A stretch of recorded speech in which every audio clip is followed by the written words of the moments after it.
हेर्नुहोस् साथीहरू है, यो चाहिँ अहिलेको साँझको 11 बजेको टाइम हो। म यस्तो घुम्नका लागि यस्तो बाहिरतिर निस्किएको छ रुमबाट। यो चाहिँ ओसाका क्यास्टलतिरको भ्यूज हो। यस्तो एक्लै गयो भने रमाइलो हुन्छ। यस्तो कति कति कति चाहिँ काम गर्ने भन्ने हुन्छ। कुनै कुनै बेला यस्तो रमाइलो पनि गर्नुपर्छ। साथीहरूको आफ्नो काम हुन्छ, त्यही अनुसार कसै टाइम मिल्छ कसै टाइम मिल्दैन। यस्तै हो विदेशको जिन्दगी, यस्तै छ, रमाइलो छ, चलिरहेछ झाक्कर झुक्कर भनौँ। यस्तै विदेशमा गर्नुपर्छ, राति समय रमाइलो गर्नुपर्छ।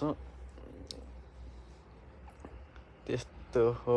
त्यसैले पनि घुम्ने चाहिँ बानी बसाल्नुपर्छ, किनभने कसैलाई घुम्न मनपर्छ, कसैलाई घुम्न मन नपर्न सक्छ होइन। त्यसैले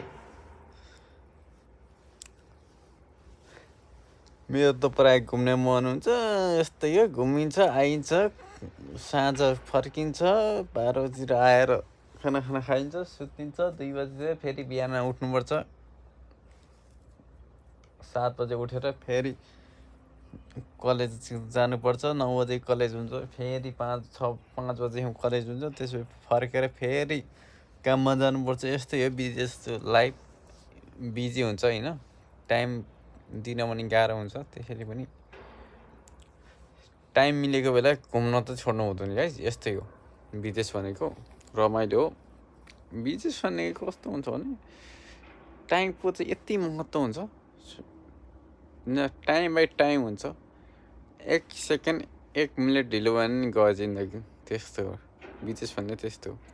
त्यसैले पनि सबैले टाइमको महत्त्व गर्न सिक्नुपर्छ। त्यही हो मेरो भनाइ।